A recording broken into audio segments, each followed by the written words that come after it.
Hello friends, இன்றைக்கி நம்ம பார்க்க போகிறது கிளாஸில் Snickers cake, chocolate Snickers cake எப்படி பண்ணுறது அப்படின்னு தான் பார்க்க போகிறோம். ஸோ வாங்க கிளாஸ்க்குள்ளே போகலாம். ஸோ சாக்லேட் ஸ்னிக்கர் கேக் பண்ணுறதுக்கு ஃபஸ்ட்டு நம்ம வந்து சாக்லேட் ஸ்பஞ்சு கேக் ரெடி பண்ணணும். ஓகேங்களா? ஸோ இந்த ஸ்பஞ்சஸ் இன்றைக்கி நம்ம பண்ண போகிறது வந்து எக்லெஸ் ஸ்பஞ்சு நம்ம பண்ண போகிறோம். ஓகேங்களா?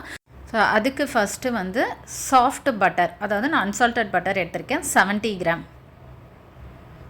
ஓகேங்களா? நல்லா சாஃப்டாக எடுத்துக்கோ. சாஃப்டானா நம்ம ரூம் டெம்பரேச்சருக்கு இருக்கணும், ரொம்ப அப்படியே குழக்குழன்னு மெல்ட் ஆகி இருக்க வேண்டாம். ஓகேங்களா? நம்ம ஃபிங்கர் ப்ரெஸ் பண்ணால் ஜஸ்ட்டு இதுவாகிற மாதிரி இருந்தால் போதும்.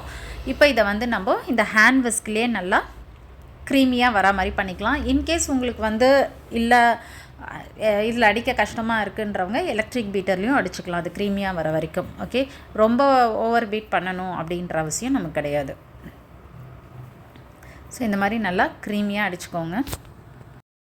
ஸோ இப்போது பட்டர் நல்லா இது பண்ணியாச்சு, க்ரீமியாக அடித்தாச்சு. இது கூட வந்து கண்டென்ஸ்டு மில்க் வந்து 200 கிராம் எடுத்திருக்கேன். நமக்கு சின்ன பேக் வரும் பாருங்கள், 200 ml 400 ml. ஸோ அந்த மாதிரி சின்ன பேக் இருந்ததுன்னா அது கூட நீங்கள் ஃபுல் பேக் ஃபுல்லாக எடுத்துக்கோங்க, 200 ml.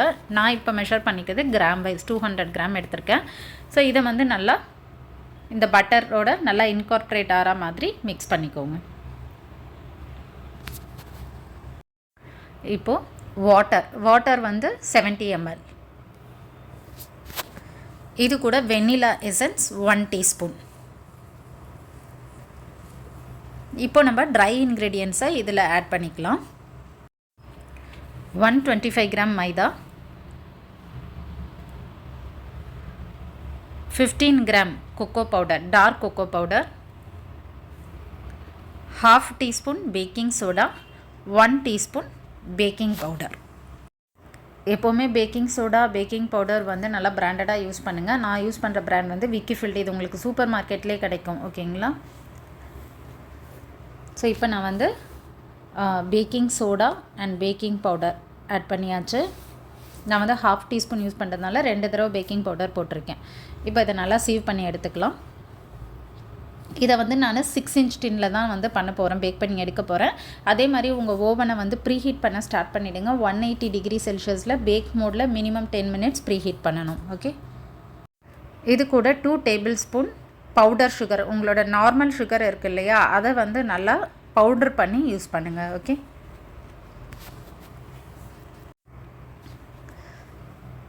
ஸோ இப்போ இதை நல்லா சீவ் பண்ணிவிட்டு இது எல்லாத்தையும் நல்லா ஒன்று மிக்ஸ் ஆகிற மாதிரி நல்லா கம்பைன் பண்ணிவிட்டு நம்ம இதை போர் பண்ணி 180 டிகிரி செல்சியஸில் பேக் மோடில் ப்ரீஹீட்டட் ஓவனில் நான் 35 minutes பேக் பண்ணி எடுக்க போகிறேன். நான் பேக் பண்ண போகிற ஓடிஜியோட லிட்டர்ஸ் 60 liters. இன்கேஸ் நீங்கள் கம்மியாக வீட்டில் இருக்கிறது பண்ணிங்கன்னா 40 to 45 minutes உங்களுக்கு ஆகும். ஓகேவா? இப்போது நான் 6 inch டின் எடுத்திருக்கேன். அதை வந்து நல்லா பட்டர் போட்டு க்ரீஸ் பண்ணிவிட்டு அதுக்குள்ளே மைதா போட்டு டஸ்ட் பண்ணியிருக்கிறேன். நார்மலாக எக்லெஸ்க்கு நீங்கள் இந்த மாதிரியே பண்ணலாம். இன்கேஸ் நீங்கள் எக்கு நம்ம யூஸ் பண்ணுறோன்னா கம்பல்சரி ஆயில் போட்டு க்ரீஸ் பண்ணி பார்ச்மெண்ட் பேப்பர் யூஸ் பண்ணுங்கள். ஓகேங்களா? அட்லீஸ்ட் பாட்டம்க்கு பார்ச்மெண்ட் பேப்பர் யூஸ் பண்ணணும். ஸோ இப்போ இதை வந்து நான் 180 டிகிரியில் பேக் மோடில் 35 minutes பேக் பண்ணி எடுத்துகிட்டு நம்ம அப்புறமா அசம்பிள் பண்ண ஸ்டார்ட் பண்ணலாம். இப்போது நம்மளுடைய கேக் வந்து பேக் ஆகிடுச்சு. ஸோ இதை வந்து நம்ம டிமோல் பண்ணி நல்லா வயரிங் ரேக்கில் ஃபுல்லாக ரூம் டெம்பரேச்சர் வரட்டும். அதுக்கப்புறம் தான் நம்ம வந்து ஐசிங் பண்ண ஸ்டார்ட் பண்ணோம். ஓகேங்களா? ஸோ அது சுட சுட வந்து நீங்கள் பண்ணாதீங்க. அப்புறம் நம்ம ஐசிங் பண்ணோன்னா என்ன ஆகும், அந்த சூடில் அது மெல்ட் ஆக ஆரம்பிக்கும். நமக்கு விப்பிங் க்ரீம் என்ன தான் வந்து நல்லா ஸ்டிஃபாக வந்தால் கூட நீங்கள் போய் சூடில் போட்டிங்கன்னா ஆட்டோமேட்டிக்காக அது மெல்ட் ஆக ஆரம்பிக்கும். ஸோ இது ஃபுல்லாக டிமோல் பண்ணி நம்ம இப்போது வயரிங் ரேக்கில் கூல் பண்ணி. ஸோ இப்போ நான் வயரிங் ரேக்கில் டிமோல் பண்ணிக்கிறேன். நீங்கள் எந்த வயரிங் ரேக் பண்ணாலும் எடுத்துக்கலாம். இது வந்து ஓவனில் வருது இல்லையா, அந்த வயரிங் ரேக் தான். ஸோ அது இருந்தாலே நீங்கள் யூஸ் பண்ணிக்கலாம், செப்பரேட்டாக வாங்கணும்னு அவசியம் கிடையாது. ஓடிஜிலையுமே வந்து உங்களுக்கு ஒரு வயரிங் ரேக் வரும். ஓகேங்களா? ஸோ இவ்வளோ தான், ஜஸ்ட்டு டிமோல் பண்ணிட்டிங்கன்னா போதும். இன்கேஸ் நீங்கள் எக்கு வச்சு ஸ்பஞ்ச் பண்ணிங்கன்னா சைட்லாம் நல்லா ஸ்க்ராப் பண்ணிவிட்டு டிமோல் பண்ணுங்கள், இல்லைனா வந்து அது அப்படியே ஒட்டிக்கும். ஓகேவா? ஸோ இது ஃபுல்லாக ரூம் டெம்பரேச்சர் வரட்டும். அதுக்கப்புறம் நான் வந்து ஐசிங் பண்ண ஸ்டார்ட் பண்ணிக்கலாம். இப்போது நம்ம வந்து ஃபில்லிங்க்கு வேண்டியது ரெடி பண்ண போகிறோம். ஸோ இதுக்கு வந்து நான் 100 கிராம் வந்து கிரானிலேட்டட் சுகர் எடுத்திருக்கேன். நல்லா இந்த மாதிரி ஹெவி பாட்டம் பேன், நல்லா பரப்பலாக இருக்கிற மாதிரி பேன் எடுத்துகிட்டு அதில் வந்து 100 கிராம் சுகர் போட்டுக்கோங்க. நார்மல் நம்ம டீ காஃபிக்கு போடுறது தான். ஸோ ஃபஸ்ட்டு நம்ம வந்து சுகரை வந்து கேரமலைஸ் பண்ண போகிறோம். ஓகேங்களா? இந்த மாதிரி மீடியம் டு ஹை ஃப்ளேமில் வைங்க. ஓகே, வச்சுட்டு அதை அப்படியே விட்டுடுங்க, டிஸ்டர்ப் பண்ணாமல். அதுவே வந்து உங்களுக்கு கேரமலைஸ் ஆக ஸ்டார்ட் ஆகும். அப்போ நம்ம வந்து ஸ்பேச்சுலா வச்சு மிக்ஸ் பண்ணலாம். ஸோ இப்போ பாருங்கள், ஓரம்லாம் நல்லா வந்து கேரமலைஸ் ஆக ஸ்டார்ட் ஆகுது. அந்த ஈரப்பதம் தெரியுது இல்லையா? ஸோ இப்போ நம்ம லைட்டாக மிக்ஸ் பண்ணி விடலாம்.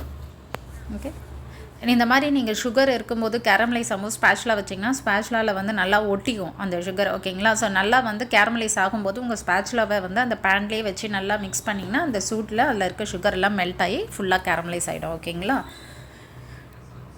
ஸோ இப்போ ப்ரௌனாக மாறுது பாருங்கள், இதுதான் வந்து இது. ஸோ இப்போ இந்த சுகர் நல்லா டிசால்வ் ஆகிற வரைக்கும் நம்ம நல்லா மிக்ஸ் பண்ணிகிட்டு இருந்தோன்னா ஆகிடும். ரொம்ப வந்து சுகரை வந்து ஓவர் மெல்ட் பண்ணாதீங்க, அப்புறம் நமக்கு பிட்டர் டேஸ்ட் இருக்கும். பிட்டர் டேஸ்ட்னால் கசப்பாக வந்துடும். ஓகேங்களா? ஜஸ்ட்டு நமக்கு சுகர் நல்லா ப்ரௌனிஷ் ஆன உடனே நம்ம இந்த ஸ்பேச்சுலா வச்சு தேய்க்கணும்ல, அதுலேயே நமக்கு தெரியும் அந்த ஸ்பேச்சுலாவில் வந்து எதுவுமே அந்த கரன்னு அந்த சுகரோட இது இல்லாமல் ஸ்மூத்தாக இருந்ததுனாலே கரெக்டாக கேரமலைஸ் ஆகிடுச்சின்னு அர்த்தம். ஓகேங்களா? இப்போது சுகர் நல்லா கேரமலைஸ் ஆகிடுச்சு. நான் 2 டேபிள் ஸ்பூன் வந்து பட்டர் ஆட் பண்ணியிருக்கேன். சால்ட்டட் பட்டர் ஆட் பண்ணியிருக்கேன். இன்கேஸ் நீங்கள் அன்சால்ட்டட் ஆட் பண்ணிங்கன்னா ஒரு பிஞ்ச் ஆஃப் சால்ட் போட்டிங்கன்னா கொஞ்சம் அந்த ஒரு சால்ட்டி கேரமெல்லாம் நமக்கு இருக்கும். ஓகேவா? இப்போ பட்டர் போட்டு நல்லா மிக்ஸ் பண்ணிவிட்டு இது கூட வந்து நம்ம 50 கிராம் அளவுக்கு ஃப்ரெஷ் க்ரீம் ஆட் பண்ண போகிறோம். ஃப்ரெஷ் க்ரீம் வந்து நார்மல் ஃப்ரெஷ் க்ரீம் நான் யூஸ் பண்ணுறேன்.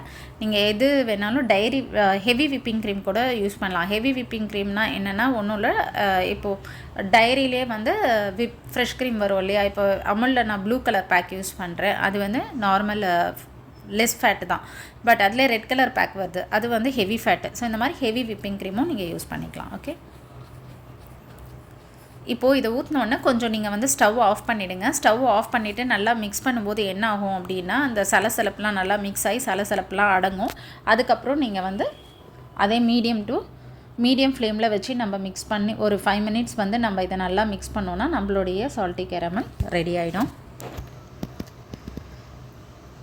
ஓகேங்களா? இப்போ பாருங்கள், இந்த மாதிரி நல்லா அந்த பட்டரு அந்த க்ரீம் வந்து நல்லா மிக்ஸ் ஆகும். இப்போ நான் ஸ்டவ் ஆன் பண்ணிவிட்டேன். இப்போ நான் வந்து மிக்ஸ் பண்ணிகிட்ருக்கேன். நல்லா பபிள்ஸ் வரும். ஓகேங்களா? பபிள்ஸ் வந்து அப்படியே நல்லா அடங்கும்போது தான் நம்மளுடைய கேரமல் ரெடி ஆகிடுச்சின்னு அர்த்தம். ஓகேங்களா? இப்போது இந்த ஸ்டேஜில் இப்போ பாருங்கள் சலசலப்பு அடங்கியிருக்கு இல்லையா? இந்த ஸ்டேஜில் நம்ம வந்து 75 கிராம் வந்து ரோஸ்டட் பீனட், ஓகேங்களா, அன்சால்ட்டட் ரோஸ்டட் பீனட் நான் ஆட் பண்ணியிருக்கேன். நம்ம வேர்க்கடலை இல்லையா, அதுதான். ஓகே, இதுதான் வந்து நம்மளோட ஸ்னிக்கர் கேக்கான ஃபில்லிங்கு. இப்போ இதை ஒரு பவுலில் போட்டுக்கலாம். ஸோ இப்போ நம்ம ஃபில்லிங் ரெடி பண்ணிட்டோம். ஸோ கேக் வந்து ரூம் டெம்பரேச்சர் வரத்துக்குள்ளேயும் இதையும் ரெடி பண்ணி வச்சுடுங்க. ஸோ இதுவும் நமக்கு ரூம் டெம்பரேச்சரில் வரணும். இதுவும் வந்து நல்லா சுட சுட எடுத்து ஃபில்லிங் பண்ண முடியாது. ஓகேங்களா? ஸோ இது ரூம் டெம்பரேச்சர் வரட்டும். ஓகே,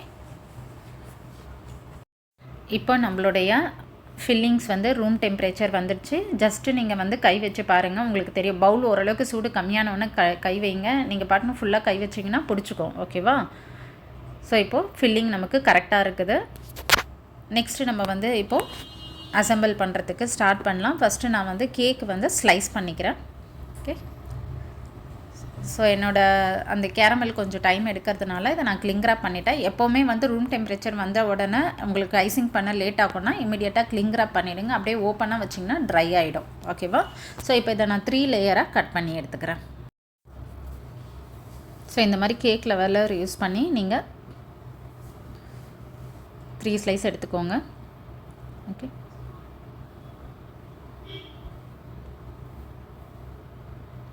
ரெண்டாவது. ஓகேவா? ஸோ அவ்வளோதான். இப்போ 3 பீசஸ் நம்ம பண்ணியாச்சு. இப்போ நம்ம அசம்பிள் பண்ணுறதுக்கு ஸ்டார்ட் பண்ணலாம். இப்போது கேக் பேஸில் வந்து நான் விப்பிங் க்ரீம் தடவிக்கிறேன். ஸோ இதுக்கு வந்து நான் 1 கப் விப்பிங் க்ரீம் வந்து விப் பண்ணி எடுத்திருக்கேன். ஸோ ஏற்கனவே நம்ம நிறைய கிளாஸ்லேயும் பார்த்துருக்கோம். தனியாக நான் 2 வீடியோஸும் போட்டிருக்கேன், how to whip the whipping க்ரீம்னு. ஸோ பார்க்காதவங்க அதை போய் பாருங்கள். நான் டிஸ்கிரிப்ஷன் பாக்ஸ்லேயும் லிங்க் இருக்குது. ஓகேங்களா? ஸோ இப்போ இதில் வந்து நம்ம சாக்லேட் கேக்குக்கு எப்போவுமே வந்து நீங்கள் சுகர் சிரப் ஆட் பண்ணாதீங்க. ஏன்னா ஆல்ரெடி வந்து இதில் வந்து சாக்லேட் கேக்கும் அந்த சுகரும் அதிகமாக இருக்கும். ஏன்னா உள்ளே நம்ம ஃபில் பண்ணுறது அந்த கேரமலும் ரொம்ப சுகராக இருக்கும். ரெண்டாவது வந்து இதை வந்து நம்ம ரிங்ஸ் எல்லாம் வச்சு பண்ண போகிறது கிடையாது. அதனால் வந்து ரொம்ப வெறும் வந்து மேலேயும் வந்து நம்ம ஃப்ராஸ்டிங் எல்லாம் பண்ண மாட்டோம், அதாவது க்ரீம்ஸ் போட்டு ஃபுல்லாக பண்ண போகிறது கிடையாது. வெறும் இன்னர் பார்ட்டில் மட்டும்தான், அதாவது உள்ளே இருக்க அந்த 2 ஸ்லைஸில் தான் நம்ம வந்து க்ரீம் ஃபில் பண்ண போகிறோம். மற்றபடி இந்த க்ரீமுக்கு வேலை கிடையாது. அதனால் நீங்கள் வந்து சுகர் சிரப் போடாதீங்க. சுகர் சிரப் போடும்போது என்ன ஆகும்னா, அந்த சம்டைம்ஸ் நிறைய போட்டிங்கன்னா லைட்டாக எக்ஸ்பெண்ட் ஆகும், அப்போ நமக்கு அன்இவனாக இருக்கும் ஷேப்பு. ஓகேங்களா? ரெண்டாவது வந்து சாக்லேட் கேக்னாலே ஸ்வீட் அதிகமாக இருக்கும். ஸோ சுகர் சிரப் அவாய்ட் பண்ணுங்கள். இல்லை எனக்கு சாஃப்டாக தான் வேணும் அப்படின்றவங்க அட்லீஸ்ட் வெறும் வாட்டரை ப்ரஷ் பண்ணிக்கோங்க. ஓகே, இப்போ பாருங்கள், நான் உள்ளே வந்து ஒரு லேயர் ஆஸ் யூஷுவல் எப்பவும் போல் ஃபில் பண்ணி க்ரீம் பண்ணிவிட்டு இது சுற்றிற ஒரு வளையம் மாதிரி க்ரீம் போட்டிருக்கேன். பிகாஸ் இந்த ஃபில்லிங் வந்து வழிஞ்சு கீழே வராமல் இருக்கிறதுக்காக. ஓகேங்களா? நீங்கள் வந்து இந்த மாதிரி இது பண்ணாமல் போட்டிங்கன்னா என்ன ஆகும்னா, இந்த ஸ்னிக்கர்ஸ் இதெல்லாம் வந்து அப்படியே சைடில் வழிஞ்சு வர ஆரம்பிக்கும். ஓகேவா? இவ்வளோதான். ஓகே, ஸோ இதுக்கு ரொம்ப கேக் டர்ன் டேபிள்லாம் வேணும்னு அவசியம் கிடையாது. நம்ம ஃபைனலாக வந்து கொஞ்சம் லைட்டாக க்ரீம் ஈவன் பண்ணும்போது நான் டேபிள் வச்சுக்கிறேன். எப்போவுமே வந்து மேலே இருக்க பார்ட்டை கீழே வைக்க ட்ரை பண்ணுங்கள். ஏன்னா வந்து அதாவது சென்டரில் வைங்க சாக்லேட் கேக்குக்கு. அதே தான், நம்ம வந்து சுற்றில நம்ம ஃப்ராஸ்டிங் பண்ணுறதா இருந்தால் நம்ம ஈவனாக பண்ணிவிடுவோம். பட் இதுக்கு ஃப்ராஸ்டிங் கிடையாதுன்றதுனால அந்த கார்னர் வந்து கொஞ்சம் ஈவனாக வேணும் நமக்கு. ஏன்னா இது மேலே டோம் ஷேப்பில் இருக்கிறதுனால இதை சென்டரில் கொண்டு வந்துடுங்க. ஓகேவா?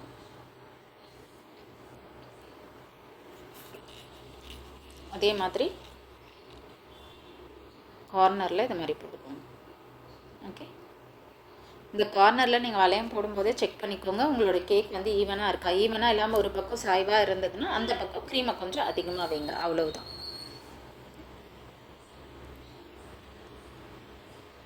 இந்த கேக் வந்து டிப்பிக்கல் அப்படியே உங்களுக்கு வந்து அந்த ஸ்னிக்கர் ஸ்மெல் வந்து அப்படியே வரும் இந்த கேக்கில்.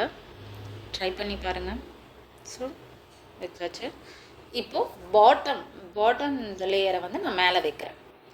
ஏற்கனவே சொல்லியிருக்கேன், பிகாஸ் அந்த ஃப்ளாட் சர்ஃபேஸ் அந்த கேக்கில் வரணுன்றதுக்காக தான் எப்போவுமே பாட்டம் இதை வந்து நம்ம மேலே வைக்கிறது. ஓகே, இவ்வளவு தான்.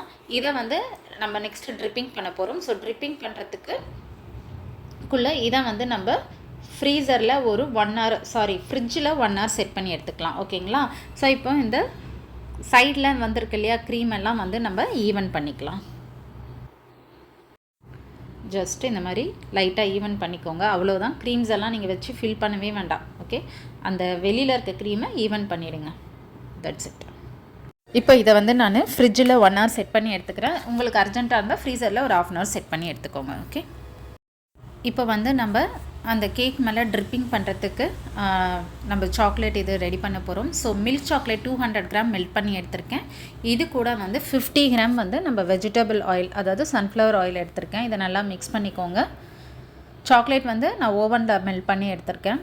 நீங்கள் டபுள் பாயிலிங் மெத்தட்லேயோ ஓவன்லேயோ நீங்கள் பண்ணி எடுத்துக்கலாம். அதுவும் தெரியாதவங்க எப்படி பண்ணணும் அப்படின்னு தெரியல அப்படின்றவங்க அதுக்கும் நான் வந்து கீழே லிங்க் கொடுத்துருக்கேன் டிஸ்கிரிப்ஷனில், ஹவு டு மெல்ட் த சாக்லேட்னு. அதை போய் பாருங்கள். ஓகே, ஸோ இது கூட வந்து நம்ம க்ரஷ்டு பீனட், அதாவது ரோஸ்டட் பீனட் இருக்கு இல்லையா, அதை வந்து பிளெண்டரில் நல்லா இந்த மாதிரி க்ரஷ் பண்ணி எடுத்துக்கோங்க. பிளெண்டர் இல்லாதவங்க மிக்ஸி ஜாரில் பல்ஸ் மோடில் ஜஸ்ட்டு கொரன்னு அரைச்சிக்கோங்க. கொரன்னா அப்படியே இதுவாக இருக்கணும். ஓகேங்களா? க்ரஷ் பண்ண மாதிரி இருக்கணும், மாவு மாதிரி அரைச்சிடாதீங்க. ஓகேவா? ஸோ இது எல்லாத்தையும் போட்டு மிக்ஸ் பண்ணியாச்சு. இது வந்து நான் 70 கிராம் வந்து ஆட் பண்ணியிருக்கேன். ஓகே, இப்போ நம்ம கேக் எடுத்து ட்ரிப்பிங் பண்ணுறதுக்கு ஸ்டார்ட் பண்ணிடலாம். ஓகே, உங்களுடைய சாக்லேட்டும் வந்து கொஞ்சம் கோல்டாக இருக்கட்டும். கோல்டாக மீன்ஸ் ரூம் டெம்பரேச்சருக்கு இருக்கட்டும். இப்போது நான் ஃப்ரிட்ஜில் வந்து கேக் எடுத்துட்டேன். இதை சுற்றி பார்ச்மெண்ட் பேப்பர் கட் பண்ணி போட்டிருக்கேன். ஸோ ஏன்னா அந்த ட்ரிப்பிங் எல்லாம் வந்து நமக்கு பேஸில் விழுந்ததுன்னா இதுவாக இருக்கும்னு. இப்போ இதுக்கு மேலே இது மாதிரி போட்டுக்கோங்க. ஓகேங்களா? போட்டு லைட்டாக ஸ்பேச்சுலால் இது பண்ணுங்கள். ஒரு 3/4 ஊற்றிட்டு பேலன்ஸ் வைங்க. ஏன்னா சைட்லலாம் சம்டைம்ஸ் அங்கங்கே கேப் இருக்கும், அது ஃபில் பண்ணுறதுக்கு வேணும். ஓகே,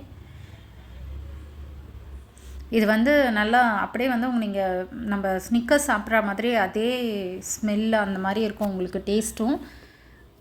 ஓகே, இப்போ இந்த மாதிரி உங்களுக்கு எங்கெல்லாம் கீழே கேப் இருக்கோ அதுக்கு மேலே இந்த மாதிரி ட்ரிப் பண்ணிங்கன்னா அழகாக இதுவாகிடும். ஓகேங்களா? ஸோ இப்போது நம்மளுடைய ஸ்னிக்கர்ஸ் கேக் ரெடி ஆகிடுச்சு. நான் இந்த பேப்பர்ஸ் எல்லாம் ரிமூவ் பண்ணிவிட்டு உங்களுக்கு காட்டுறேன். நம்ம ஸ்னிக்கர்ஸ் கேக் ரெடி ஆகிடுச்சு. நான் இதை 1/2 hour ஃப்ரிட்ஜில் வச்சுட்டு செட் பண்ணி எடுத்துக்கிறேன். இப்போது ஃப்ரிட்ஜில் செட் பண்ணி எடுத்தாச்சு. நம்மளுடைய Snickers cake ready. So try பண்ணி பார்த்துட்டு எப்படி வந்திருக்கு அப்படின்றத எனக்கு கமெண்ட் செக்ஷனில் கமெண்ட் பண்ணுங்கள். அதே மாதிரி என்னோட சேனல் உங்களுக்கு பிடிச்சிருந்தா லைக் பண்ணுங்கள், ஷேர் பண்ணுங்கள், சப்ஸ்கிரைப் பண்ணுங்கள். மறக்காமல் பெல் நோட்டிஃபிகேஷன் பட்டனும் ப்ரெஸ் பண்ணுங்கள். Thank you friends. தேங்க்ஸ் ஃபார் வாட்சிங் மை சேனல்.